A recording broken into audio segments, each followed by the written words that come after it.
We're going to start with the absolute foundation, the basics. Then we'll get into the logistics, the why, when, and who.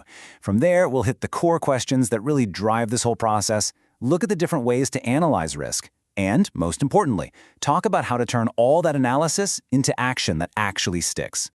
Just take a look at a facility like this one. It's an engineering marvel for sure, but it is also mind-bogglingly complex. And that brings up the single most important question in process safety. How do we find the problems before they find us? And that, right there, is the entire reason HIRA exists. Okay, let's dive right in. To really get a handle on HIRA, you have to start with a solid foundation. So let's get crystal clear on what we're actually talking about. It's a totally fair question. The name gives you a pretty good hint, but let's lock down a really precise working definition. So the key takeaway here is that HMIR isn't just some one-off meeting or report. It is a full-blown process. It's about finding dangers and figuring out the risks from the day a facility is just a drawing, all the way to the day it's taken down. And the whole point? To make sure those risks are managed and kept inside a level that the company has already decided is acceptable. And these three questions, man, they are the absolute engine of the entire HIRA process. Every single tool, every meeting, every single analysis technique, it's all designed to answer these three things. Burn these into your brain because we're going to come back to them over and over again. All right, so we know what it is, but how does it actually work in the real world? A great process is nothing if the logistics are a mess. So why do we do it? When does it happen? And who needs to be in the room? This quote right here, it just nails why HIRA is so critical. If you get your perception of risk wrong, you're basically flying blind.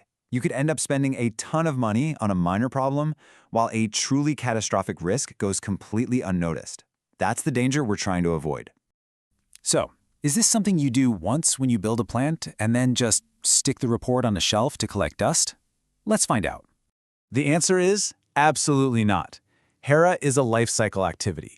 You're doing it from the very first conceptual design, through operations, all the way to the end when you're decommissioning the facility. And here's the really crucial part. The earlier you find a hazard, the easier and cheaper it is to fix. Catching a problem on a blueprint costs a heck of a lot less than fixing it once it's built out of concrete and steel. So who's the genius who does all this? Does one safety expert just lock themselves in a room and figure it all out? Well, not quite. You've got to think of HIRA as a team sport. It is absolutely essential to have everyone on the field. You need the engineers who design the process, the operators who run it day in and day out, and the maintenance folks who keep it all together. Each one brings a totally unique and vital perspective to the table. All right, so we've got the right people in the room. What are they all focused on? Well, it all circles back to the heart of the analysis, our three fundamental questions. So let's look at them again. What can go wrong? How bad could it be, and how often might it happen? I want to be super clear here. Every single method we're about to talk about is just a different tool to answer these three exact questions, just with different levels of detail. And that brings us to the how. How do we actually analyze the risk? Well, it's not a one-size-fits-all kind of deal. It's more like a spectrum, from the purely qualitative all the way to the fully quantitative. Now, this slide is super interesting because it basically lays out the entire HIRA toolkit for you. On one end, you've got qualitative methods like a HAZOP. These are based on expert judgment and are awesome for early-stage projects. On the complete other end, you have quantitative methods like a QRA, which give you hard numbers but take way more time and data. And right in the middle, you've got semi-quantitative methods like LOPA, which kind of give you the best of both worlds. Choosing the right one really just depends on what you need to know.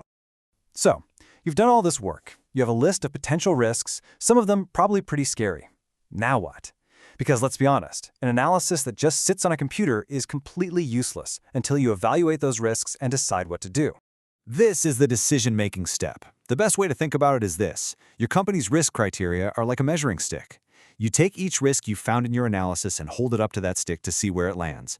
This is how you sort out the must-fix-now problems from the we should probably fix this and the this is totally fine issues. And this is pretty much how that measuring stick works. If a risk falls in the red zone, it's a stop everything and fix this now situation. No debate. If it's in the green, you're good to go. But that yellow area, the ALARP region, that's where things get interesting. It means the risk is okay, but only if you've done everything reasonably possible to make it even lower. It's about that continuous improvement. Okay, we've identified the hazards, analyzed the risk, and evaluated where they stand. The final, and I would argue the most critical piece of the puzzle, is making sure this whole thing actually leads to a safer workplace. So how do you make HIRA stick? Success really just boils down to these three key principles. First, you have to make HIRA a routine part of how you do business. Second, you have to do the analysis right, with the right people, the right tools. And third, and listen up because this is where a lot of programs fall apart, you must follow through on the results. So this right here is the bottom line. Every single recommendation that comes out of a HIRA needs a resolution. It cannot just be left hanging. Management has to either do it, find another way to solve the problem, or formally and publicly accept the risk and explain why. Accountability is everything. At the end of the day, HIRA is really more than just a process. It's a discipline. It gives you a detailed, evidence-based map to steer you away from danger and towards a safer operation.